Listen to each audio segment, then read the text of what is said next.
이렇게 완벽한 주식이 없어요.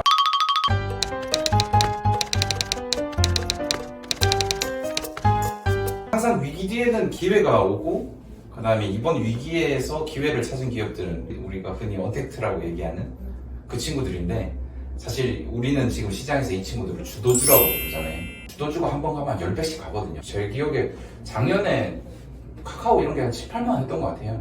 그때 지금 벌써 한 5배 정도 올랐잖아요. 30만 원 넘었으니까 4, 5배가 올랐는데, 아직도 상승 여력은 뭐 한 5배? 뭐 더 간다고 해도 되니까, 저는 뭐 60, 70만 원까지도 막 이렇게 그냥 혼자 그냥 근데 저 혼자 저건 한 60, 70만 원까지 가겠다. 거기서 이제 부러지면 이제 열심히 부러지겠죠. 주식 막 부러진다. 네, 그렇죠. 저희는 이제 주식이 부러진다고 합니다. 모든 주식들이 굉장히 이제 장기간 오를 때는 천천히 스텝 바이 스텝으로 오르지만 나중에 떨어질 때는 되게 급락을 하는 성격입니다. 그러니까 주식, 미국 주식도 마찬가지예요. 사실 다 너무 비싸요.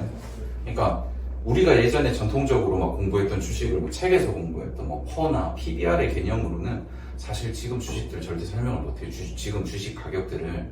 그러나 그냥 이 모든 것도 그냥 다 유동성이란 말 한마디에. 그러니까 2009년부터 계속 시장에서 이제 돈을 풀었단 말이에요. 근데 금융위기부터 지금 얼마 전까지 그 코로나 이전까지 푼 돈이 미국에서 4조 달러를 풀었대요. 근데 이번에 코로나 사태 한 번 때문에 미국에서 일시에 지금 투자하는 자금이 10조 달러. 그러니까 10년 동안 푼 자금보다 이번에 한 번 일시에 그거에 10년 동안 푼 자금의 2배 이상을 풀어버린 거예요. 그러니까 주식이 오르는 건 당연해요. 당연한 거고, 우리나라도 마찬가지고, 그리고 아무도 지금 이 금융시장이 망가지길 원하지 않아요. 시장에서는. 우리도 마찬가지. 여기서 만약에 진짜 금융시장까지 좀 붕괴가 된다 이러면 이제 대공황으로 가는 거죠. 실물 깨지고, 금융 깨지고, 사람들이 막 소비를 줄이기 시작하면 그때부터는 굉장히 안 좋은 사이클로 들어가는 거예요. 소비 안에 기업 실적 줄어. 그럼 주가 떨어져. 그럼 기업에서 사람 잘라. 그러면 사람 잘리면 또 돈 더 안 써. 그럼 소비 더 안 돼. 그럼 기업 실적 더 줄어. 그럼 사람 또 잘라.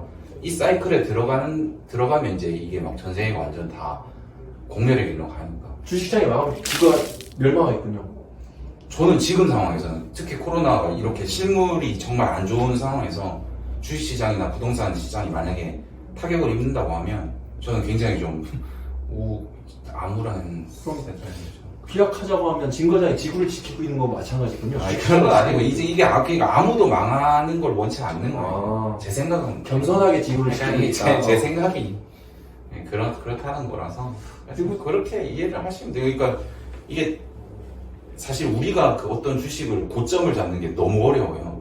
다 사람들이 막 주식을 살 때 내가 사면 빠진다 이렇게 하는데, 이렇게 막 신고가를 내는 주식을 고점을 잡을 확률이 아마 한 진짜 5% 10%도 안 될 거예요. 그러니까 이게 지금 밀어 올리는 막 유동성의 힘도 대단하고, 그 다음에 아무도 원하지 않고, 그리고 거기에 막 이유를 사람들이 갖다 붙여요. 테슬라 차를 타보니까 너무 좋더라. 그러니까 이게 사실 이제 막 기존 차보다는 완전히 차별화된 한 거니까.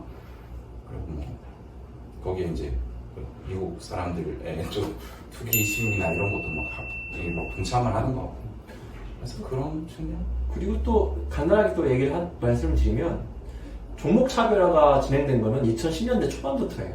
그때 옛날에 차화정이라는 말이 있었고, 뭐 바카라라는 말이 있었고, 조선업이 간다고 하면 현대중공업, 삼성중공업, 현대미포조선 이런 게 다 가는데, 그때부터 종목들이 선택이 됩니다. 뭐 지금처럼 뭐 게임주가 전체 가는 게 아니라 그 중에 하나가 A라는 게 선택이 되고, 뭐 그 플랫폼주가 간다고 했을 땐 그 중에 또 선택이 돼가지고 계속 가는 놈이 가는 장세가 되거든요. 근데 이게 나중에, 그러니까 저는 이제 지수를 보고 이 말씀을 드린다고 하면, 지수를 구성하는 종목이 사실 좋은 건 아닙니다. 전체가 다 같이 가면서 바톤 터치를 해줘야 돼요. 금융이 갔다가 뭐 IT가 갔다가 뭐 건설이 갔다가 해야 되는데, 가는 놈들만 계속 가고 있는 장세가 되면 지수와 상관없이 종목 장세가 이어지면서 소외되는 종목군들이 상당히 더 많아집니다. 그게 미국에서 일어나고 있는 거고, 한국에서 일어나고 있고, 전 세계 어느 증시에서도 그 선별화된 종목들이 좀 더 상승 여력이 있고 갈 수 있는 것들이 계속 발생을 하는 거죠. 근데 이게 뭐 이번에만 그런 게 아니라 계속 더 차별화되고 가속화되어 왔다는 점을 말씀을 드릴게요. 근데 이게 전체 지수를 구성할 때는 별로 좋은 현상은 아니다. 전체 다 끌고 같이 가야 되는데 웃자라고 잘 되는 사람만 계속 잘 되는 뭐 이렇게 보시면 될 것 같아요. 근데 그게 금융시장의 속성인 것 같긴 해요. 이게 왜냐면 다 이렇게 끌고 가는 시장을 저도 그렇게 저도 지금 이제 10년 차지만 잘 못 본 것 같아요. 그러니까 항상 되는 친구들만 돼요. 근데 지금 우리가 소위 말하는 뭐 네이버, 카카오 이런 애들은 진짜 물을 너무 잘 만난 거예요. 제가 이번에 코로나 때 특히 미국 주식 중에 아마존도 봤었는데 그 전까지는 저희가 이제 해외 주식에 대한 그렇게 막 관심이 별로 없다가 이번에 주가가 많이 빠져서 한번 본 적이 있었는데 아우 이렇게 완벽한 주식이 없어요 아마존 같은 경우에. 그러니까 우리가 그때 그 당시 공부하기로는 이거는 뭐 쿠팡의 이 배송 시스템과 그다음에 이 뭐 네이버의 그 어떤 뭐 마켓 이런 거를 막 결합시켜 놓은 와 이런 최첨단 기업이 있나 막 이렇게 싶을 정도로. 그러니까 이제 사람들의 상상력이 또 그다음에 현 자금의 상황이 이런 주식을 더 막 귀하게 만드는 거예요. 그러면 진 과장 믿고 안 하면 됩니까?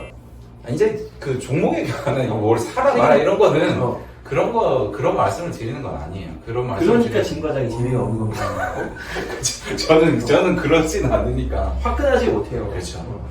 그러니까 이게 아마존 40조 딱 질러놓고 저희도 못하지만 네. 저도 못하지만 이게 권유도 못하는 그렇긴 한데 그냥 그렇게 그냥 현 상황을 이해해 주시면 돼요.